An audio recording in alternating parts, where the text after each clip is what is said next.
Buenos días chicos, nuevamente bienvenidos a otra instancia de las Lenio Talks. Muchas gracias por la participación, muchas gracias por venir a esta nueva instancia. Somos 60 personas en este momento. Tadeo, no te pongas nervioso, así que es harta gente a la que le estaba hablando, pero ánimo, ánimo.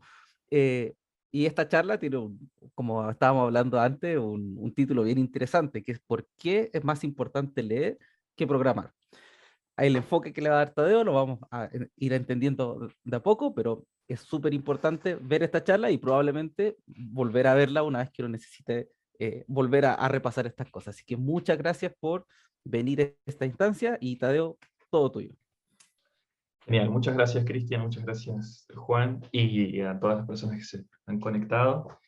Eh, el título de la charla tiene una intención de provocar, o sea, tiene un poquito de clickbait, es verdad, eh, pero van a ver que vamos a arrancar por acá, ¿no? ¿Por qué por qué quisiéramos estar hoy acá escuchando esta Lenio Talk? ¿Cuál es eh, digamos, por qué pasar un ratito conmigo escuchando? Bueno, lo que vamos a ver tiene que ver con el proceso cognitivo que seguimos cuando estamos desarrollando. Y el proceso cognitivo, o mejor dicho, los procesos, que los vamos a ver más adelante, pueden provocarnos distintos tipos de confusión. Y esos distintos tipos de confusión están relacionados con distintos procesos cognitivos.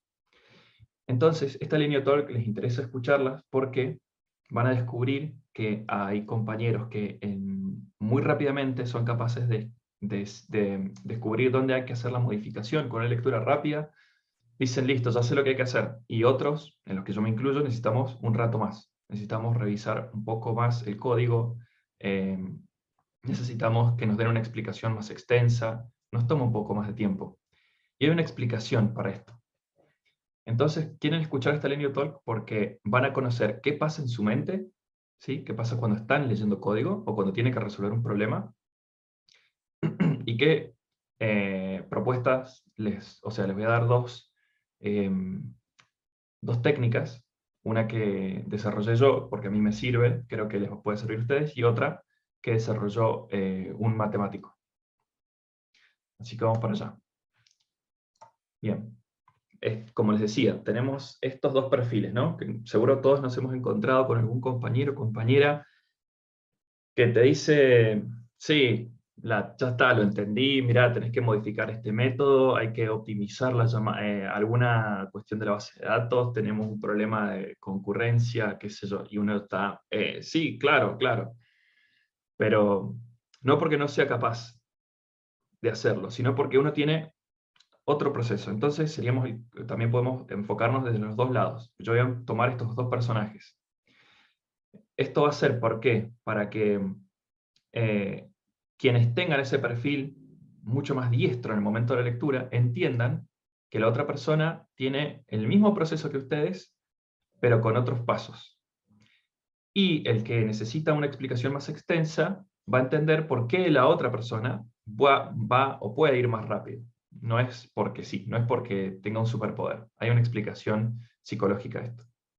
Y por otro lado, el objetivo secundario de esta charla es que puedan o podamos lidiar con la frustración. ¿Sí? Que decir, bueno, me bloqueé, ¿por qué? O no entiendo el código, o me falta información. Así que ese es el objetivo secundario. Bueno, hay una investigación que hizo un profesor chino, que se llama Xin Xia. Hizo una investigación con 78 programadores durante 3.100 horas, 3.100 un poquito más, de trabajo, ¿sí? Trabajo normal, tickets, features, bugs, documentación, lo que sea.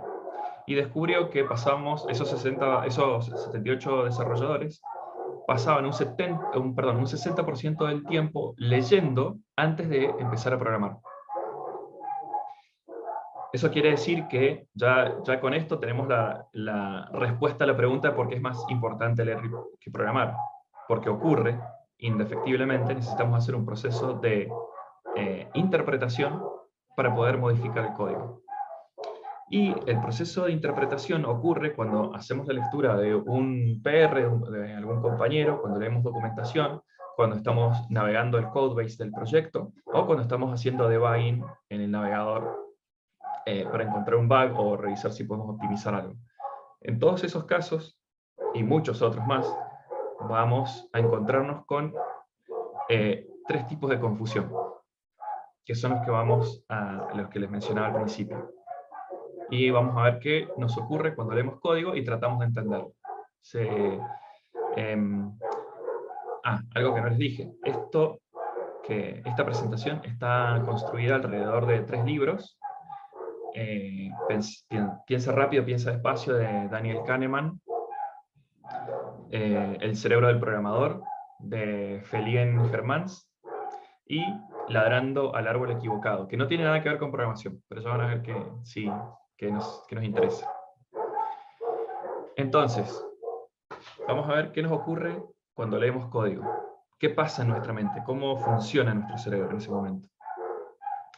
Así que vamos a empezar por acá. Este código que están viendo, yo les pido que lo lean y me digan qué hace. Este es un lenguaje de programación de los 60 aproximadamente, llamado APL. ¿Sí? Tómense unos minutos, traten de... A ver si se les ocurre qué hacen. Ahora vamos a ver, ya enseguida vamos a ver qué está pasando en nuestro cerebro. Bueno, vamos al siguiente. El segundo caso, Java.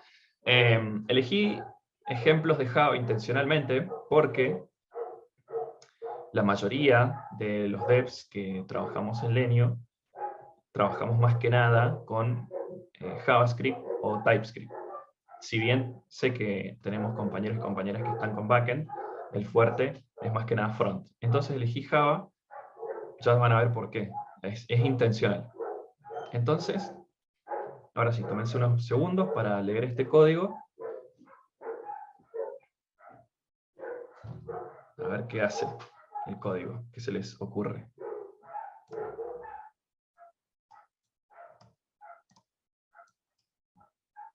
Bien, ¿Pasa voy a binario? pasar. ¿Cómo? ¿Pasa el número binario? Sí, eso es lo que hace, tal cual. Bien. Pero lo imprime Y en pantalla también. tal cual, exactamente. Y el último caso, que es basic, que esto es basic, digamos. Más simple que esto no viene. Pero ¿qué es lo que hace esto?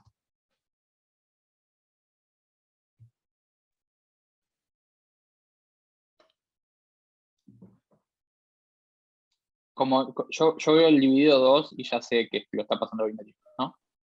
Y después está calculando el resto y demás. Pero, porque ves el dividido 2 y ya te das cuenta que alguna vez hiciste el algoritmo. Tal cual, exacto. Está muy bien lo que estás diciendo. Eso es lo que nos interesa. Vos acabas de hacer 2 procesos cognitivos que ahora vamos a describir. Bueno, ¿qué pasó en el primer ejemplo? Lo que pasó es que tenemos una falta de conocimiento. No conocemos APL y no sabemos qué hace el operador T. Como no lo sabemos, no podemos interpretar el código. Entonces ahí aparece el primer tipo de confusión, provocada por la falta de conocimiento. Lo que hace este código de APL, el operador T, es transformar lo que tiene a la izquierda en binario y guardarlo a la derecha, en la variable n. Por eso, ¿se entiende? Es confuso para nosotros porque no conocemos la sintaxis ni el lenguaje. Bien, en el segundo caso, si bien no sé quién habló, pero acertó, y podemos interpretar Java porque en algún momento en la facultad o en algún momento de nuestras vidas todos y todas hemos programado algo en Java. Y por otro lado, el método toBinaryString nos está indicando que va a convertir a binario un string. Sin embargo, no sabemos bien cómo lo hace. No tenemos el total de la información.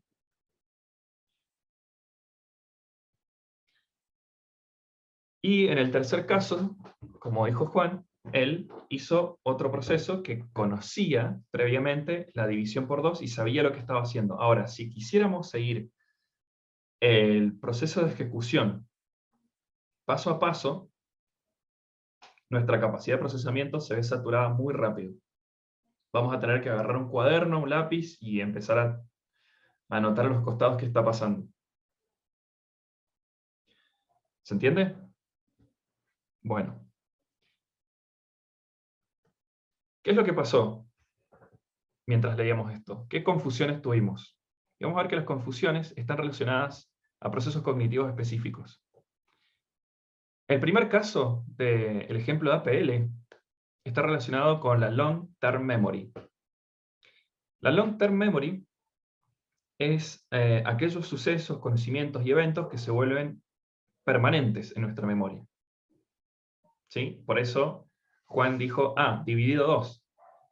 Ese A dividido 2 fue vino de la Long Term Memory, de algo que él ya tenía guardado. Pero los que no conocemos APL, nos quedamos mirando el código y nuestra Long Term Memory nos dice, no, macho, no tengo idea qué estás mirando. Entonces, confusión. Pero la confusión se relaciona con este proceso cognitivo. En el siguiente caso, el de Java, tenemos otro proceso cognitivo llamado Short Term Memory. Que si bien pudimos interpretar el código de Java, hay partes que las desconocemos. Y lo que hace la Short Term Memory es muy interesante porque descarta información que no necesita para interpretar. Y si se fijan, en el ejemplo de Java, presten atención a esto. Estaba escrito mian y no main, intencionalmente. ¿Por qué? Porque la Short Term Memory se enfoca en aquello que necesita interpretar de manera rápida para poder hacer algo que vamos a ver más adelante que se llama tracing. ¿Sí? Eso estaba puesto ahí intencionalmente. Lo más probable es que la mayoría se lo haya saltado porque te enfocás, decís, bueno, bien, es una clase, binary calculator, bla, bla, esto es lo de siempre. Bien, imprime por pantalla, sí, ya lo sé, integer, ok. Bueno, acá está la cuestión, listo. ¿Sí? Eso es lo que hizo nuestra Short Term Memory. Asume cosas y va al foco de lo que necesita. Y una vez que lo interpretó, ¿qué hace la Short Term Memory? Lo descarta. Se lo saca encima, lo borra. Y por último, el ejemplo de BASIC, a pesar de ser BASIC, satura nuestra capacidad de procesamiento. La Working Memory, que es el lugar donde ocurre el pensamiento. Cuando nosotros elaboramos una idea, o cuando estamos contando algo complejo, o por ejemplo, analizando un algoritmo, estamos trabajando con la Working Memory. Ahí es donde ocurren las cosas más importantes. Y vamos a ver que se relacionan entre sí. No es que aparecen aisladamente. Los ejemplos que vimos fueron intencionales para mantenerlos por separado, pero el modo en que trabajamos siempre es en colaboración. Y esto es lo que pasa, esta es la interacción. Esta nubecita vendría siendo un cerebro esquemático, ¿sí? Bien, ¿y qué pasa? Nosotros leemos, o nos llega la información. No importa cómo, puede ser con una persona no vidente que lo hace con las manos, o a través del oído, o con la visión, o con un recuerdo incluso, con un acontecimiento que no recuerda, bueno, también ingresa hacia este mismo proceso. ¿Y por qué se filtra? Porque hay mucha información, por ejemplo, la luz de mi habitación, las zapatillas que tengo puestas, los lentes, todo eso se filtra, no lo estoy viendo, no lo tengo en cuenta cuando leo. ¿Qué pasa? Entra por la Short Term Memory, porque la Short Term Memory lo que va a hacer es alojar los nombres de variables, funciones, llamadas. ¿Se entiende? Que necesitamos cuando estamos mirando código para poder llegar a la Working Memory, o sea, para poder empezar la interpretación. Y la Working Memory es la que va a llamar a la Long Term Memory, a la LTM, para decirle, bueno, ¿te acordás cómo se llamaban las funciones en Java? Sí, tomá. ¿Te acordás cómo se calcula el binario en BASIC? Sí, tomá. Y en ese momento uno completa la interpretación del código. Entonces actúan de manera dinámica y entre sí. Bueno, ¿qué pasa? A ver, quiero ver. Ok, una cosa más. Imagínense lo que pasa cuando tenemos delante nuestro un código de 3000 líneas, que eso nos va a pasar, porque todos queremos tener buenas prácticas y separar archivos y usar patrones. Perfecto. Pero la verdad es que nos vamos a encontrar, y seguramente todos nos habremos encontrado, con código, un archivo de 3000, 4000 líneas con métodos, llamadas, cuestiones asíncronas, eventos del frontend, bueno, de todo. Nuestra interacción entre los procesos, perdón, nuestro proceso cognitivo que está interactuando, los procesos cognitivos que están interactuando entre sí, empiezan a llegar al límite. Y ahí es cuando nosotros empezamos a sentir la frustración, decir, Dios mío, no entiendo por qué no lo reescribo, ¿no? Es como la primera sensación, lo mejor sería reescribir. ¿Se han dado cuenta? Pero ¿por qué pasa eso que queremos reescribir? Porque cuando nosotros estudiamos programación escribiendo, resolviendo problemas escribiendo código, y no leyendo. Y resulta que nos pasamos el 60% del tiempo leyendo. Entonces es un poco natural en este contexto sentir que es mejor tirarlo y hacerlo de nuevo. Porque estamos llevando al límite nuestra capacidad cognitiva de interpretación del código. Entonces vamos a ver, ¿sí?, algunas propuestas de cómo superar estos límites. Y les voy a leer lo que está en la pantalla, a pesar de que no hay que hacerlo, pero se los voy a leer porque es muy importante. Que los programas deben estar escritos para que la gente los lea, y solo, incidentalmente, para que las máquinas los ejecuten. Esta es una cita de un libro, ¿sí?, un libro de los 80. Cuando nosotros, esto seguramente lo han escuchado, yo se los voy a repetir. Cuando nosotros escribimos código, no lo escribimos para que lo ejecute una computadora. Lo escribimos para comunicarnos con otros desarrolladores. Le estamos explicando, le estamos contando cómo resolvimos un problema, cómo organizamos una estructura de datos, etc. Ahora, con otro pedazo de Java, pedacito de código de Java, vamos a hacer un ejercicio. Lo tengo acá. Lo que vamos a hacer, entre todos, si me ayudan, es, vamos a marcar con, espérenme, este no es el ejemplo, es, bueno, lo vamos a tomar de acá, no pasa nada.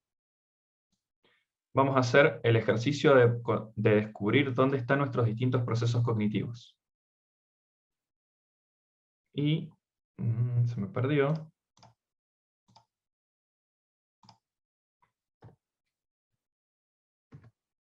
Va de nuevo.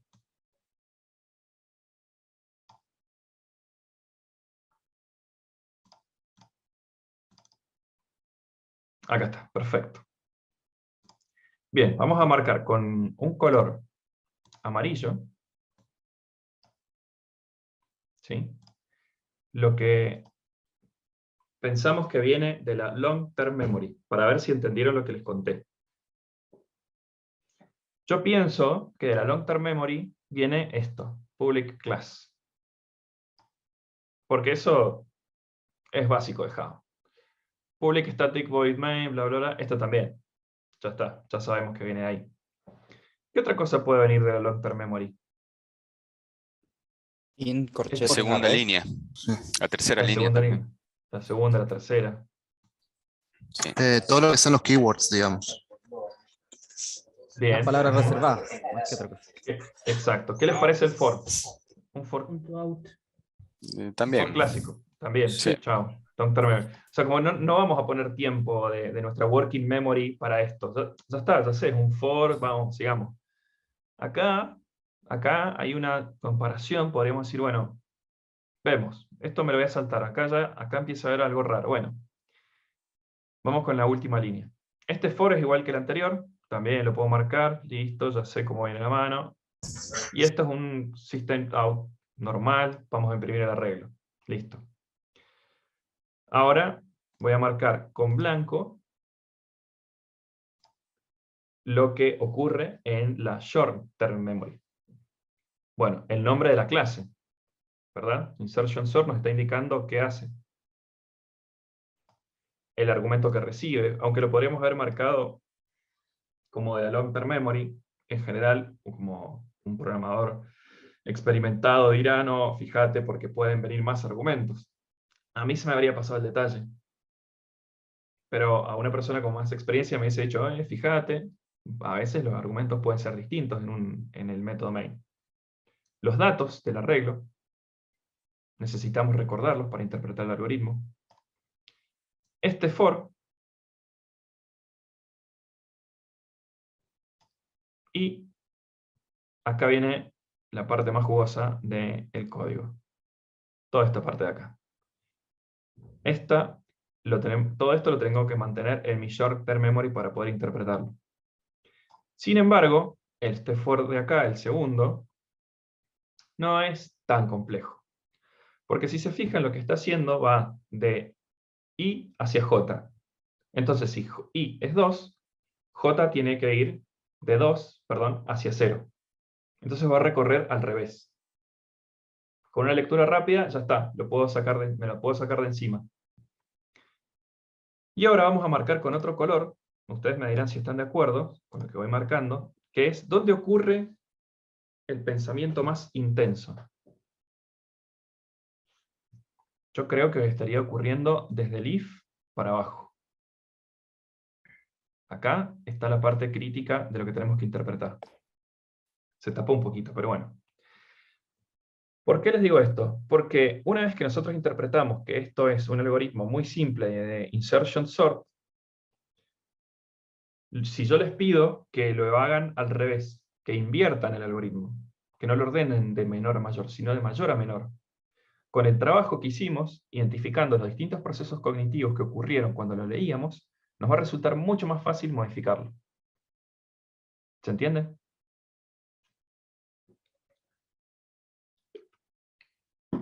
Bien. Vamos. Entonces, si lo miramos de vuelta, cuando nosotros observamos código, con el ejercicio que hicimos recién, nos vamos a dar cuenta que estamos haciendo ese proceso cognitivo cuando lo leemos. Ahora que ustedes lo pueden reconocer, les va a resultar más fácil cuando se comunican con otros programadores o programadoras, entender dónde pueden haber puntos de dificultad en la interpretación. Entonces podemos decir, si nuestro compañero o compañera no entiende algo, podemos pensar tal vez el problema es una confusión de algún tipo de proceso cognitivo que le dificulta el código. Por ejemplo, le falta información, long-term memory, le falta conocimiento, ¿sí? Le falta información sobre el contexto de lo que está leyendo, el short-term memory. Tenemos que ampliar un poco, abrir un poco la visión y ver otras partes del código para entender. Tiene dificultades con la... Puede ser él o puede ser nosotros, ¿verdad? Me está costando entender esto, bueno, estoy sobrecargando mi memoria de trabajo. Y hay técnicas, hay muchas, pero yo les voy a traer dos nada más, para sobreponerse a esto. La primera es, obviamente es la más simple, todos la conocemos, fragmentar para comprender, esa es la más simple, pero, acá viene la parte interesante, hay una investigación que hizo un matemático, Adrián de Groot, se escribe de Groot, pero se lee de Groot, que hizo algo muy interesante. Él era un jugador profesional de ajedrez, además de matemático y psicólogo, era un crack el tipo, y se preguntó por qué los jugadores de ajedrez expertos son tan buenos jugando y los novicios no. Que parece una pregunta obvia, pero el experimento reveló que las cosas, o sea, hay un trasfondo de por qué ocurre esto. Y este es el experimento que hizo. Ahora van a ver. Le presentó a... Se los voy a contar porque buscar imágenes de esto era bastante difícil, así que se los voy a contar. Le mostró a dos grupos distintos de personas, ¿sí? Jugadores expertos y jugadores novicios de ajedrez, partidas, tableros armados durante unos 30 segundos. Les dijo, por favor, trata de memorizar esto durante 30 segundos yo lo voy a sacar de tu campo de visión y te voy a dar un tablero y las piezas y te voy a pedir que reproduzcas la jugada. Como era de esperar, los jugadores expertos pudieron reproducir lo que habían visto durante unos segundos. Y los jugadores novicios lo pudieron reproducir, pero con escasa precisión. ¿Sí? Pudieron recordar algunas piezas, algunos lugares, pero no todo. ¿Por qué no pudieron reproducir las jugadas completas? Porque estaban saturando su short-term memory. ¿Sí? Llegaron al límite. Nosotros, o sea, aunque no nos guste, nuestra short-term memory puede alojar muy poca información. Entonces, ¿cómo hicieron los jugadores expertos para reconocer lo que estaban haciendo? De Groot se dio cuenta de esto cuando hizo la siguiente etapa del experimento, que fue, en lugar de mostrarles jugadas, ¿sí?, en el tablero, lo que hizo fue ordenar las piezas de manera aleatoria. Y otra vez le pidió a expertos y a novicios que se tomen unos momentos para mirar el tablero y traten de reproducirlo en otro, mientras tenían fuera del campo de visión el primer tablero. ¿Y qué ocurrió? Que tanto el primer grupo como el segundo reprodujo la jugada con la misma mala precisión. Y esa es la parte interesante del experimento de Groot, que reveló que lo que estaba ocurriendo, el proceso cognitivo que estaba ocurriendo en el de los jugadores expertos, es que ellos no se aprendían el tablero cuando lo miraban. Lo que hacían era reconocer patrones, jugadas, aperturas, defensas, ataques. Y eso era todo lo que necesitaban recordar. Esta técnica él la llamó chunking, ¿sí?, o hacer fragmentos. Esa sería una de las técnicas con las que podemos trabajar.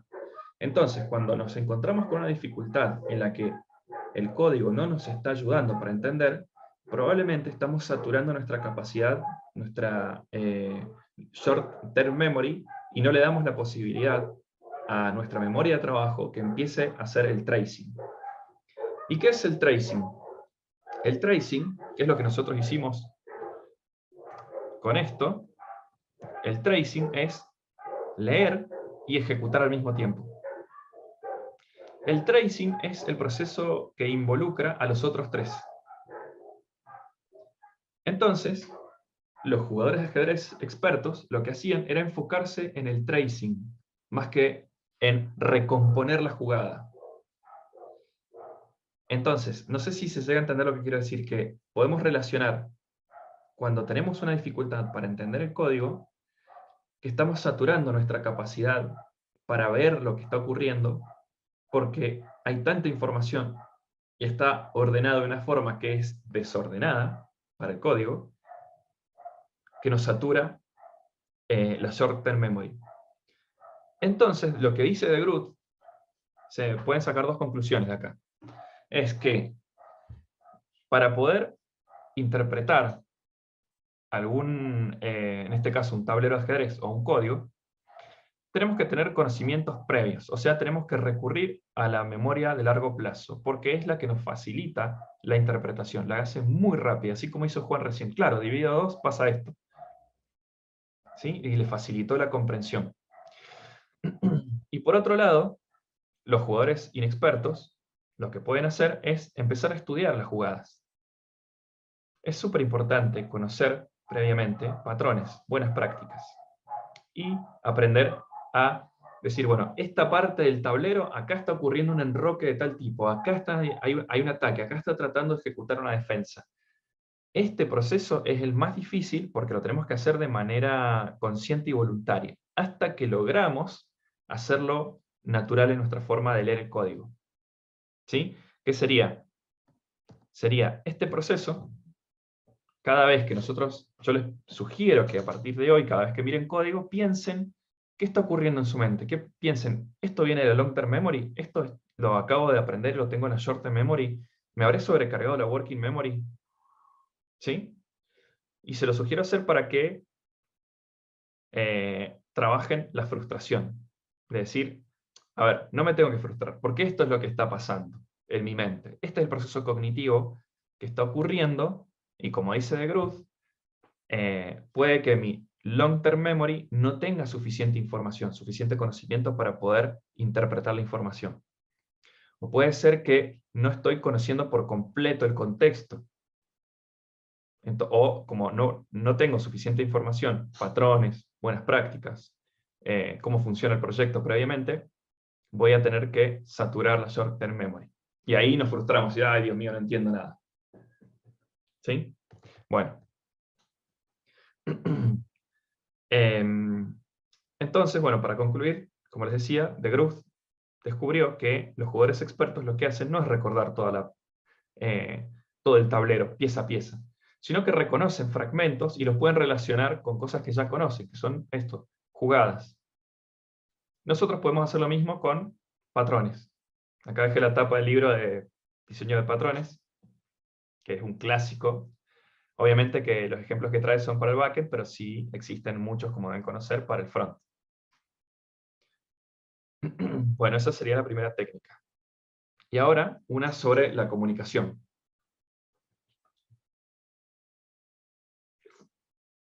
Bueno, esto es relacionado con el estrés, perdón, con la frustración y el estrés. ¿Qué ocurre? Cuando un compañero o compañera, o el líder del proyecto, el PM, básicamente la persona que nos está explicando qué es lo que hay que hacer, nos empieza a contar el ticket, la feature, el bug, lo que hay que buscar, nosotros necesitamos mantener un estado de calma muy profundo. Porque en el momento que se libera la hormona cortisol por el estrés, se bloquea nuestro lóbulo frontal, que es donde ocurre la memoria de trabajo. ¿Sí? El pensamiento ocurre acá adelante. Y en el momento que se bloquea, como dice acá, esto lo copié de un texto de medicina, es un modulador cognitivo. ¿Qué pasa? Te deteriora las capacidades cognitivas. O sea, te volvés más estúpido, pero para interpretar, o sea, para razonar, pero te volvés muy hábil para reaccionar frente a las amenazas. Para eso sirve el estrés. Entonces nos ponemos alerta. Y el estar alerta, nuestro cerebro dice, desconectemos todo lo que no hace falta, porque en cualquier momento nos vienen a atacar.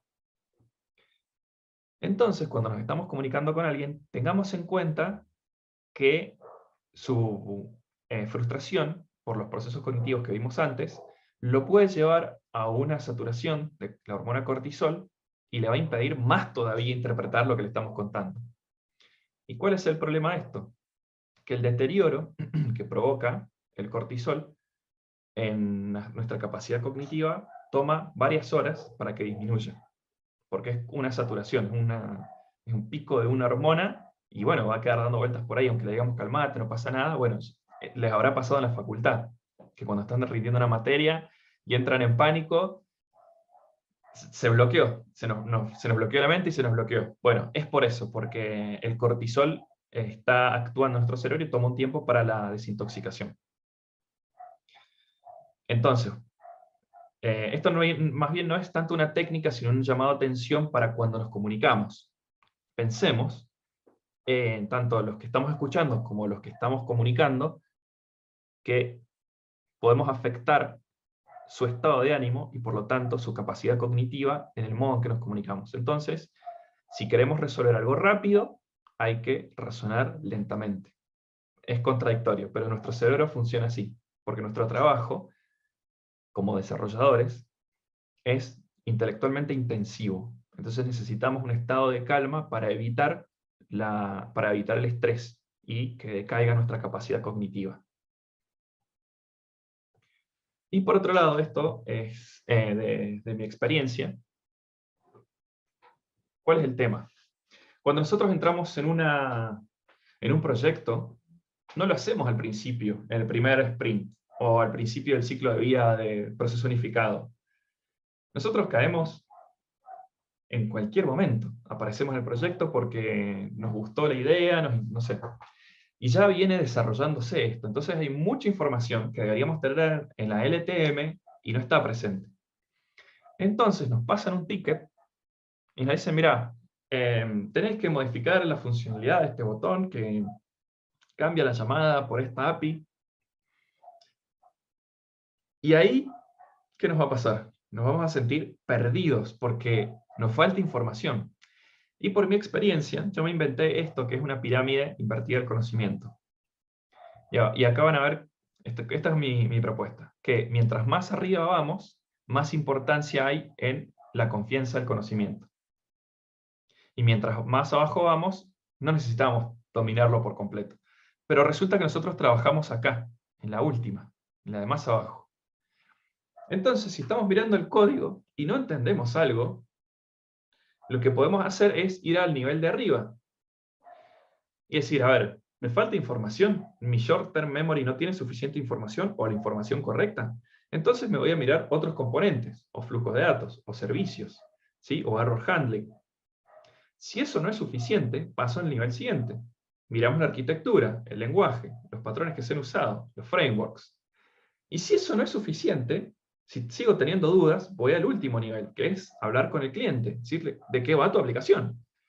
¿Sí? ¿Cuál es el contexto? ¿Qué usuarios la van a usar? ¿Qué presupuesto tenemos? ¿Cuál es el tiempo disponible para desarrollarlo?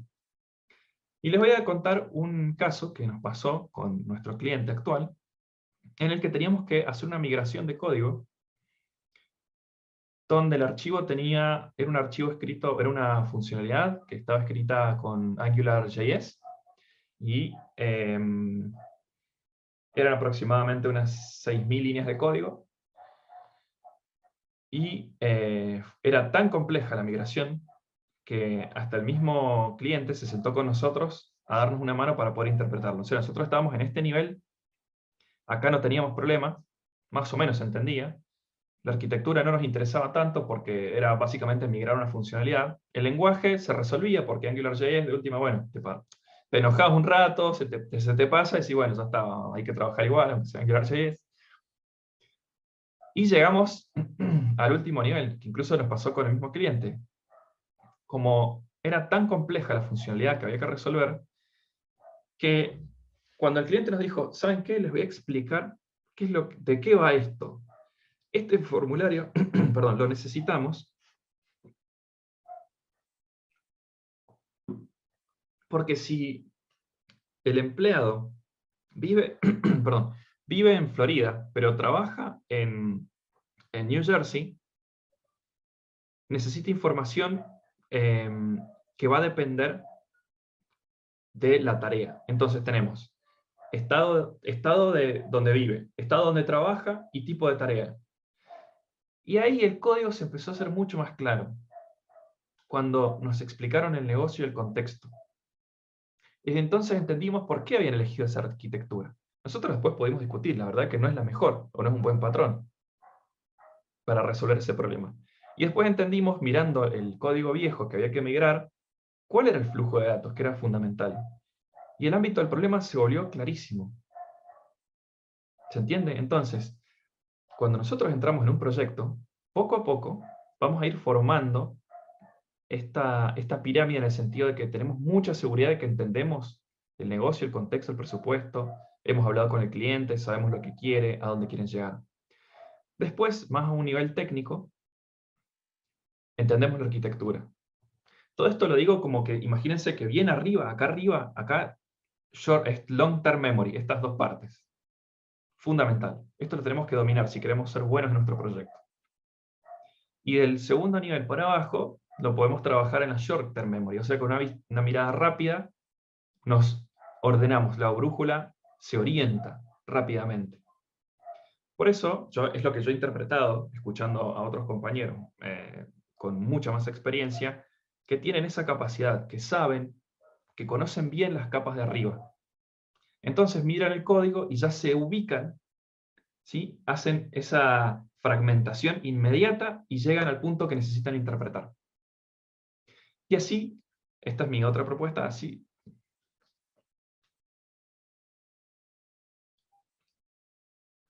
Perdón, se me apagó ¿se escucha? ¿Sí? Sí. Hola, hola. Sí, sí, Bien. se escucha, se escucha. Bien. Así podemos trabajar dos cosas. Nuestra frustración la vamos trabajando en el sentido de que evitamos llegar a ese punto de frustración y de estrés.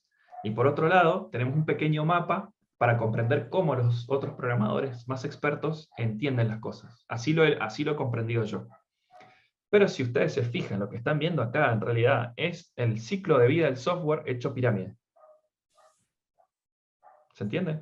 Porque tenemos la captura de requisitos, el diseño, la implementación, etc.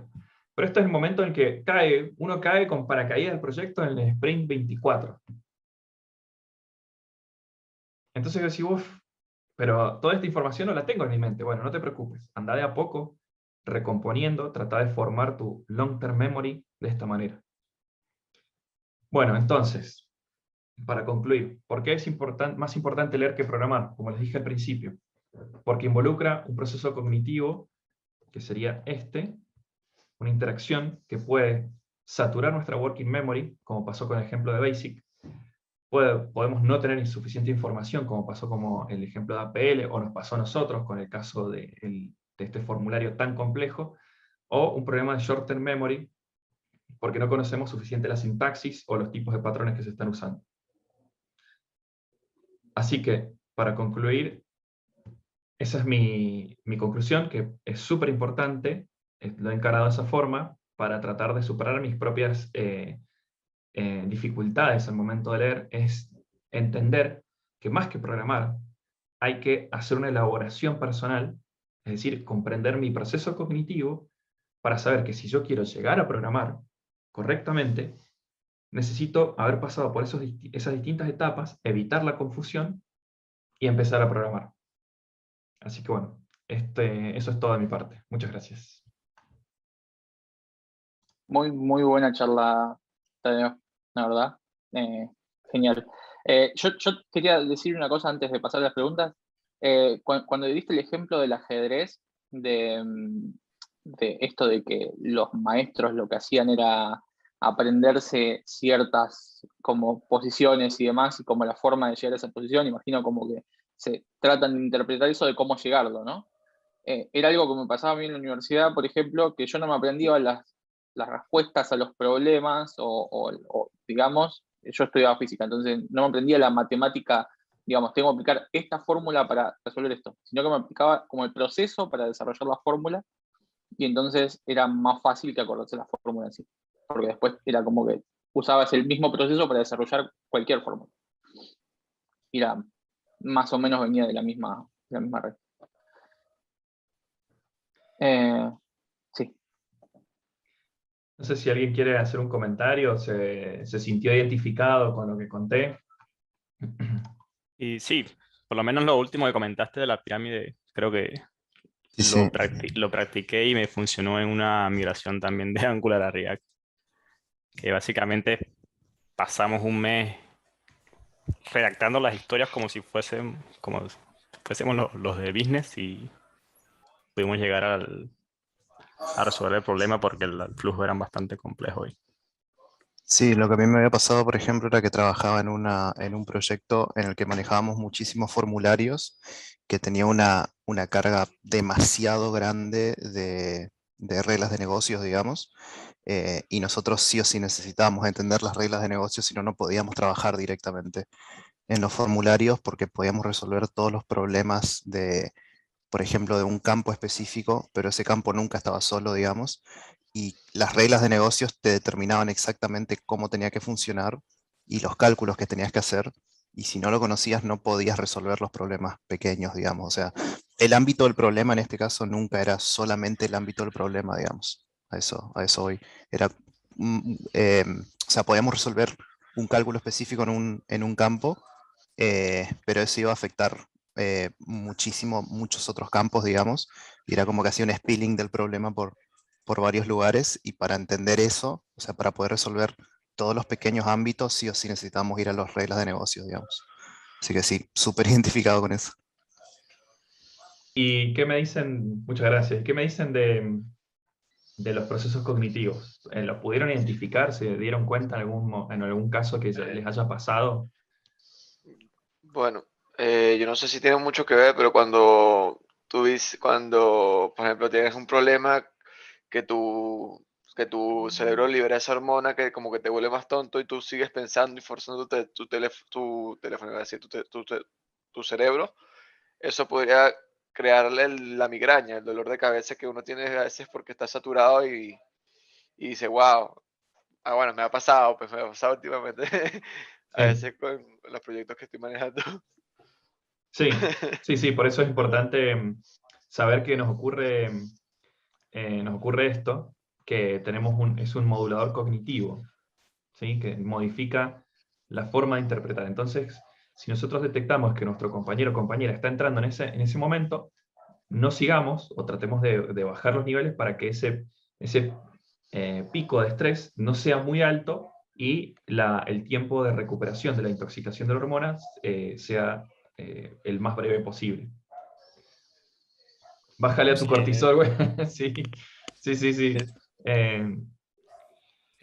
Más o menos me pasa que cuando tienes mucho rato tratando de resolver un problema o estás enfocado en eso, es lo mismo que, no sé, sales y das una vuelta a la cuadra o sales, te compras unas masitas, algo y vuelves y resulta que lo resuelves como en 10 minutos. Porque había algo que no estabas viendo, estabas bloqueado con algo que era tonto, pero no lo veías porque estabas muy estresado, digamos.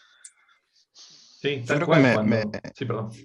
Perdón que interrumpa, que yo creo que me identifiqué bastante con eso generalmente cuando pasás de un proyecto, de una tecnología a algo que tenés que aprenderlo, digamos, y te lo tienen que explicar, digamos, genera como ese estrés y es mucho más difícil entenderlo al inicio. Es como Sí. que cuando lo agarrás tranquilo tenés una claridad distinta, digamos, pero Totalmente. necesitas justamente esa tranquilidad y hay como momentos en los que es un poco inevitable el estrés, digamos, y es importante saber cómo funciona y por qué.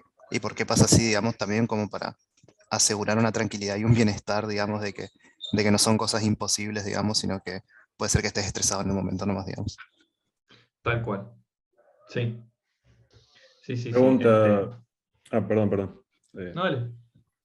No, que digamos, las técnicas que más planteas para ayudarse es como tratar de reforzar eso, el long term memory, digamos, con patrones y cosas, digamos. Por ejemplo, en ajedrez, también los grandes maestros, o sea, y lo pienso como, ¿hay alguna técnica para reforzar o para aumentar el short term o el work term memory, digamos? Por Sí. ejemplo, en los jugadores de ajedrez, los profesionales juegan 10 tableros blindfolded, digamos, ciegos, y o sea, ayudados por su capacidad de reconocer estas posiciones, pero después se complejiza y los tipos siguen identificando y acordándose de todo, digamos. No sé, ¿se podrá como expandir esa short-term memory tratando de, no sé, codear en el aire en la cabeza o algo así, digamos, como una búsqueda? Sí. La short-term memory tiene una limitación que depende de cada persona. Algunos pueden recordar 9, 10 elementos, otros 7. El común en general es no más de 5. Esto es muy fácil. Si yo ahora les digo anoten mi número y se los doy en grupos de 3 y después se los repito en grupos de 2, la mitad o más de la mitad van a quedar perdidos si es el mismo número. Y hace, no sé, 1 o 2 días seguramente todos estuvimos resolviendo un algoritmo en el que decís, soy un capo, lo hice. Pero no puedo recordar el número de teléfono, ¿qué pasó? Bueno,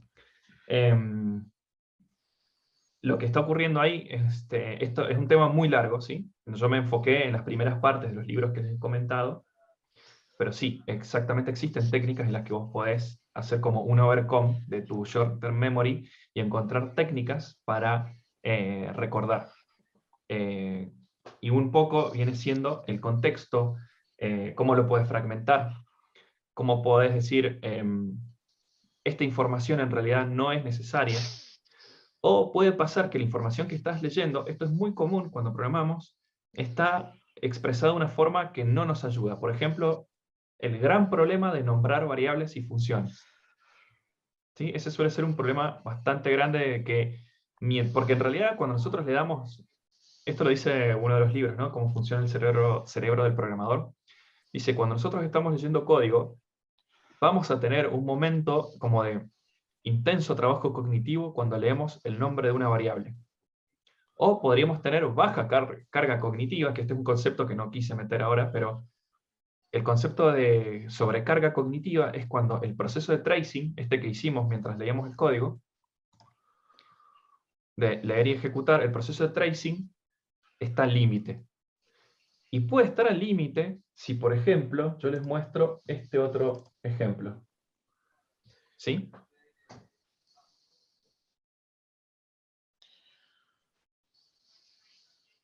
¿Se dan cuenta? Miren los nombres de estas variables. Uy.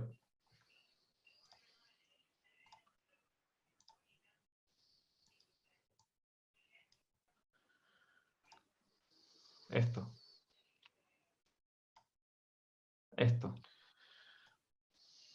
Func. Func. ¿Qué hace func?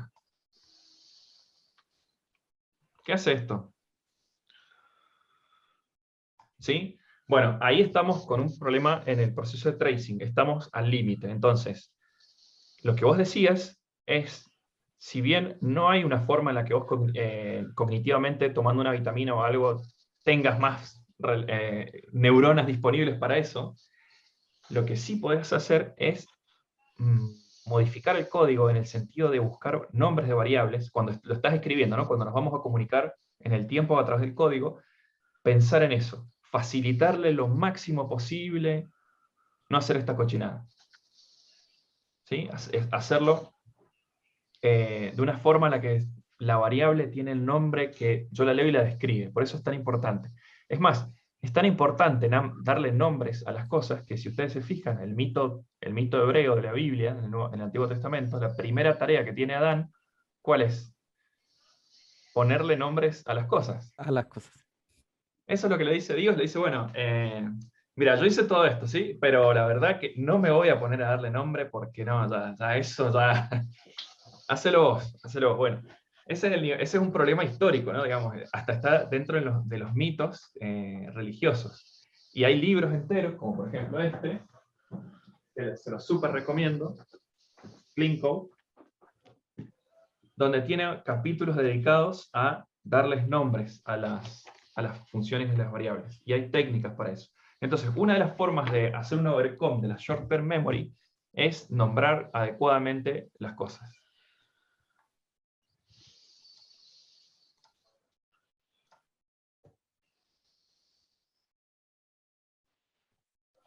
Bueno, no sé si alguien más me puede...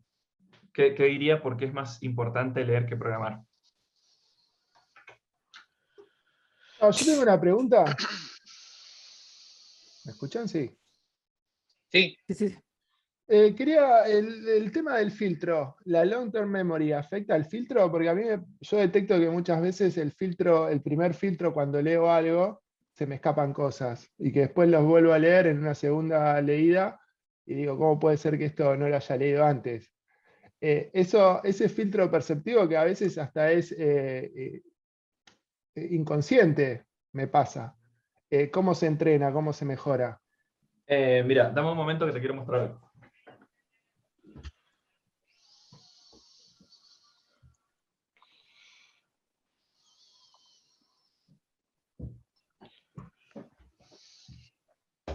En este libro, este es el que les contaba de Daniel Kahneman, Piensa rápido, piensa despacio, explica por qué te pasa eso.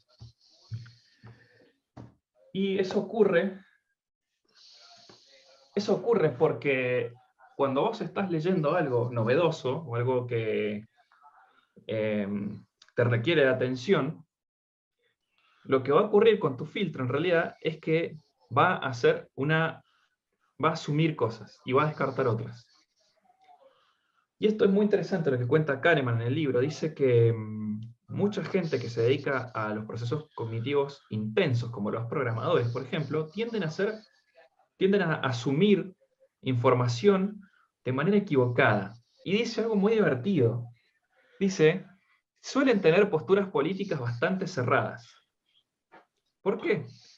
Porque no tienen tiempo para pensar sobre la realidad. Su realidad está tan concentrada en un solo punto que se le escapan detalles. Entonces lo que a vos te pasa no es que tenés un problema con la long-term memory o con la short-term memory, sino que mi sugerencia y la de Kahneman es que tenés que ampliar el campo de procesamiento de información. Hacer cosas que te saquen de ese enfoque estrecho. No te estoy diciendo que tenés una visión política horrible, no. Estoy diciendo que nuestra forma de trabajar afecta nuestra manera de interpretar el mundo. Entonces, te va a ocurrir, dice Kahneman, que tu proceso se llama confusión heurística. Así lo llama él. Porque nosotros necesitamos resolver cosas muy complejas, vamos a dejar de lado otras. Entonces, en una segunda lectura vas a decir, ah, mira, esto se me pasó, este detalle no lo tuve en cuenta.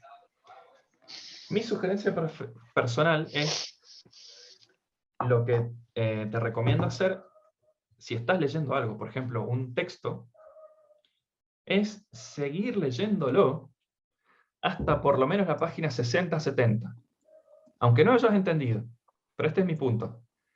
A ese punto, a ese nivel de extensión en el texto, vas a haber leído suficiente como para empezar a entender cómo piensa el autor.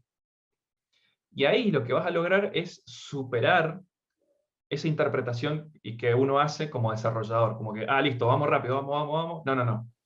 Cuando empezás a entender y a conocer al autor, ahí es cuando tu proceso heurístico, cognitivo, se empieza a ver comprometido y a modificarse.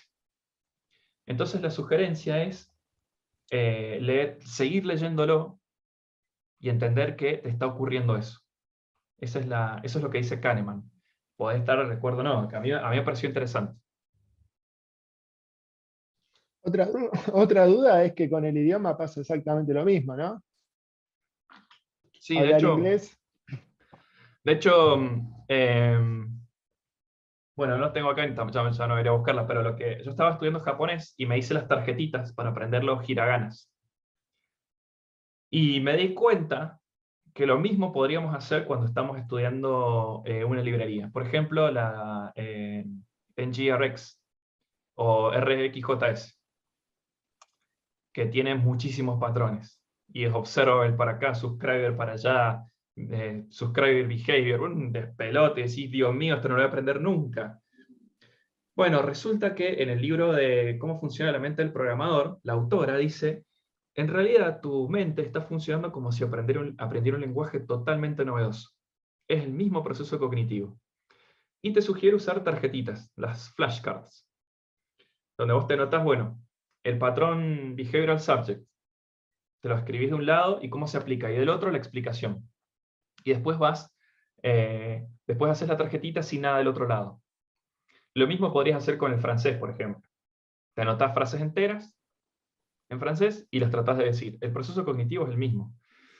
Por eso, cuando estudiamos otro lenguaje, supongamos que nosotros ya dominamos Java o JavaScript, o el que ustedes quieran.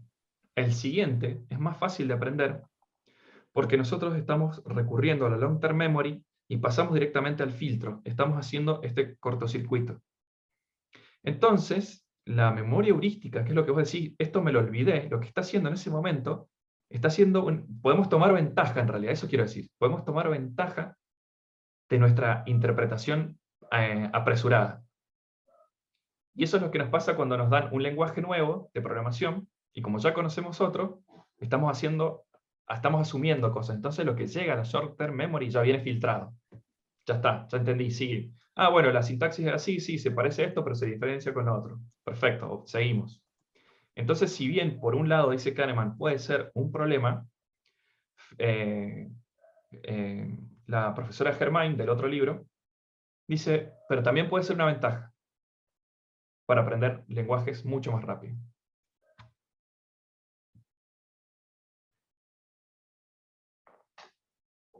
Quiero agregar algo y ver tu opinión al respecto. Una cosa que veo, por lo menos a mí me sirve mucho cuando se escribe código y se dejan como comentarios o se documenta también de por sí, ya sea documentación como tal o comentarios. En porciones del código que suelen ser complejas, que no sé, tú las llegas a ver dentro de 2 o 3 años y vas a decir, ¿pero qué es esto? O sea, y sí. Hay momentos donde, sí, o sea, donde yo lo que veo es que muchas personas no leen los comentarios o no leen la documentación y van directo a tratar de entender lo que hace la función. Terminan perdiendo tiempo innecesariamente. ¿Qué opinas sobre eso? Mira, el libro de cómo funciona la mente del programador habla de los comentarios y los llama faros o beacons. Lo que te sugiere hacer con los comentarios es escribirlos para que tu atención se vaya centrando en eso. Entonces, por ejemplo, en el caso de esto, nosotros podríamos haber agregado un comentario entre este for y este for para acá al costado diciendo, acá tenemos que ir del mayor al menor. Perdón, del menor al mayor. Entonces, mi short-term memory no se ve saturada tratando de interpretar esto. ¿Sí? Entonces, el comentario tiene que estar, lo que dice la autora, tiene que estar pensado para facilitar una relectura, para que el comentario lleve tu atención a ese punto y digas, no tengas que leer el código. Si bien es cierto que uno tiene que escribir código que se autodocumente, no siempre es posible. Y es mejor dar una pequeña explicación, porque si no, es como si uno estuviera mirando. Sí, ya se los paso al autor. Ahora les paso el nombre del, que es un dato importante.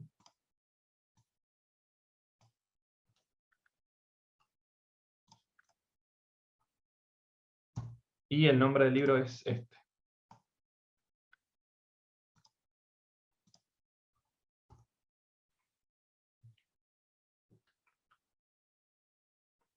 Bueno,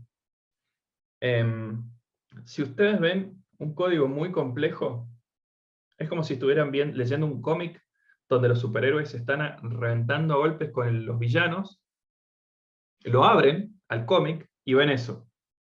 Pim, pam, puf, poderes. Pero está claro, se están dando madrazos, como dicen los mexicanos, pero ¿qué pasó?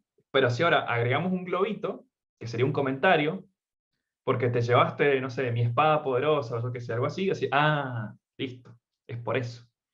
Es decir, que los comentarios tienen que funcionar como puntos de contexto, que te dan como una pista, no tienen que ser tan descriptivos, como acá está pasando esto. Y ya con esa pequeña descripción, facilitas la interpretación. Vale, vale. Sí, exacto. Eso mismo es lo que yo pienso. Sí.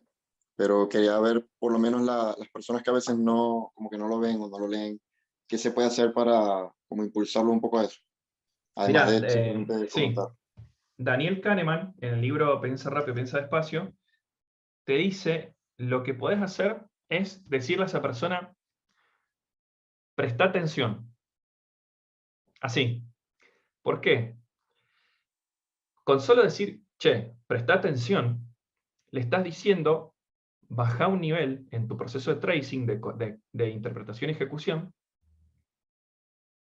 y anda más lento. En el libro de Kahneman, él habla del sistema 1 y el sistema 2. El sistema 1 es aquel que funciona cuando yo te digo cuánto es 4×4. Y el sistema 2 es aquel que entra en funcionamiento cuando yo te pido que calcules 17×26. ¿Por qué? 4×4 es bastante fácil, es como que lo tenés en la short-term memory. Pero 17×26 te requiere un proceso de tracing bastante más largo. No es que no puedes hacerlo, pero te va a tomar un tiempito. Entonces, cuando vos le decís a alguien, presta atención, lo que le estás diciendo es que la comunicación entre el sistema 1 y el sistema 2 se haga de manera más equilibrada. No saltes a conclusiones.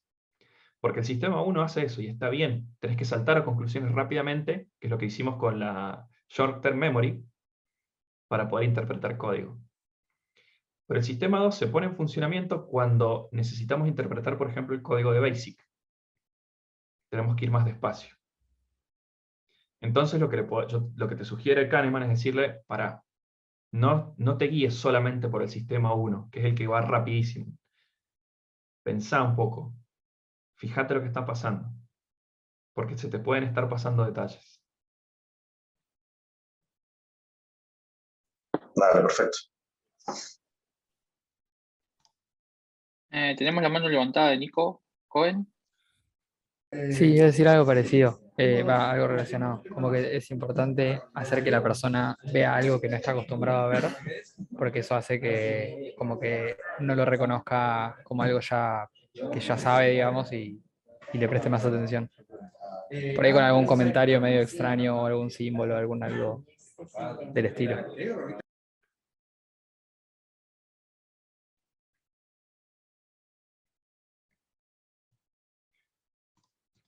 Bueno, no sé si alguien quiere agregar un último comentario, porque piensan que es más importante. ¿Qué les quedó? ¿Qué creen que es, porque es más importante leer que programar?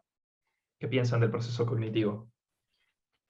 Yo creo que es Coincido. muchísimo más importante leer que programar, porque leer te da el contexto de lo que uno tiene que hacer. Programar es la acción en sí. Entonces leer te da la visión general de lo que uno está haciendo, uno está entendiendo, uno está comprendiendo y uno está analizando la situación. Cuando uno está programando, uno está ejecutando y es una acción distinta al entender. Yo creo que por ahí va un poco más o menos la respuesta del por qué es más importante leer que programar. Sí, buenísima. Ahí también yo me sentí bastante identificado también por lo que alguna vez me dijo un profe de filosofía, que conectaba finalmente la percepción con el lenguaje. Decía que cuando tú aprendes los nombres de las cosas, ¿cierto? Así, esto es un for, esto es un while, ¿no? O de cualquier otro tema, ¿no? Onda, este es el núcleo de una célula, acá está la mitocondria, así se ve. Tú después puedes ver mejor las cosas cuando te presentan nuevas, ¿no? Aprender estas nuevas cosas y agregarlas a tu long-term memory, de algún modo te ayuda a consumir más información y a hacer mejores decisiones porque puedes ver más cosas que los que no se saben los nombres no ven, ¿no? Y era bien bueno. Ahí lo vi también con el caso del ajedrez, ¿no? Que es exactamente lo mismo. Tal cual. Tal cual. Muchas gracias. Y por lo menos algo que yo siempre recomiendo es también que ayuden la lectura. A veces tenemos un if que tienen 1000 condiciones de nombres variables que puede ser cualquier cosa. Lo que yo siempre recomiendo es que esos if divídelos y pon un nombre significativo de una variable. Ok, esto es esto. Y cuando lees el if no hace falta ningún comentario, sino que una lectura natural. Sí, hay que recordar esto, que esta cita que habíamos visto, que escribimos, para que otros lo lean. Y tal vez que lo ejecuten a compu. Es así. Bueno, excelente la charla, Tadeo. Hay mucha gente que quiere que haya una secuela, así que después Claro. lo charlamos y vemos cómo tramitamos eso. Y vemos la secuela, o la precuela, vemos para dónde va. Podemos seguir con las preguntas por el canal de Talks o por Office directamente, así que podemos seguir por ahí. No sé si tenés unos últimos comentarios. Nada, agradecerles que se hayan conectado y haber puesto un ratito de su tiempo para la charla. Me tomó bastante tiempo armarla, fui recortando mucha información y muchas cosas que quedaron afuera, porque es un tema extenso, porque se trata de la mente y es muy interesante porque se trata de la aplicación a nuestro trabajo como programadores. Entonces yo me encontré que estaban ocurriendo muchas cosas que no tenía idea y ahí empecé a entender de dónde puede venir mi frustración o mis bloqueos y cómo empezar a hacer un overcome de todo esto. Así que espero que les haya resultado útil, se hayan sentido identificados y se lleven algunas cosas de acá. Y muchas gracias, nada más de mi parte. Dale. Muchas Gracias a gracias, vos. Tadeo. Muchas gracias, Tadeo. Muchas gracias por ayudarnos a entendernos un poco más como programadores, como desarrolladores que hemos estado acá y entendernos nuestras limitaciones también como personas en el momento del programar. Es muy importante entenderse para poder ser mejor profesional también. Muchas gracias por la charla. Es una charla que a veces hay que repasarla nuevamente. Está bueno para poder que la puedan ver nuevamente y revisar los libros y recomendaciones que dio Tadeo. Así que bienvenido a eso también, a revisar todo el contenido nuevamente y a seguir leyendo y entendiéndose como programadores también. No nos estamos tan frustrados a veces que no podemos hacer las cosas. Así que muchas gracias por participar y nos vemos en la próxima entrega de la charla del otro jueves, ¿no? Nos vemos el jueves que viene, muchachos. Nos vemos.